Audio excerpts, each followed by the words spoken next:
नमस्कार दोस्तों, भोजपुरी के पावर स्टार पवन सिंह आज एक बार फिर बिहार की राजनीति में चर्चा का विषय बन चुके हैं। इस बार वजह है पटना की बांकीपुर विधानसभा सीट का उपचुनाव, जहां पवन सिंह बीजेपी प्रत्याशी नीरज कुमार सिंह के समर्थन में चुनाव प्रचार करने पहुंचे हैं। आखिर इस सीट पर उपचुनाव क्यों हो रहा है और पवन सिंह की एंट्री से कितना असर पड़ सकता है, आइए जानते हैं पूरी जानकारी। दोस्तों, बांकीपुर विधानसभा सीट इसलिए खाली हुई क्योंकि यहां के विधायक नितिन नवीन राज्यसभा चले गए। उनके राज्यसभा जाने के बाद इस सीट पर उपचुनाव कराया जा रहा है।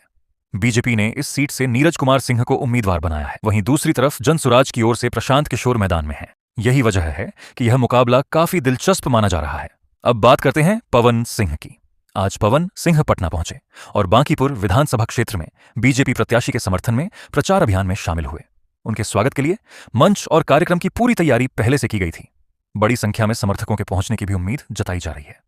आपको याद होगा कि पिछले विधानसभा चुनाव में प्रशांत किशोर ने खुद चुनाव नहीं लड़ा था, लेकिन इस बार वह पहली बार सीधे विधानसभा चुनाव के मैदान में उतरे हैं। ऐसे में इस सीट पर मुकाबला और भी रोमांचक हो गया है। इसी बीच पवन सिंह का प्रचार करना राजनीतिक हलकों में चर्चा का विषय बना हुआ है। अब देखने वाली बात होगी कि उनकी मौजूदगी चुनावी माहौल पर कितना प्रभाव डालती है और इसका वोटिंग पर कितना असर पड़ता है।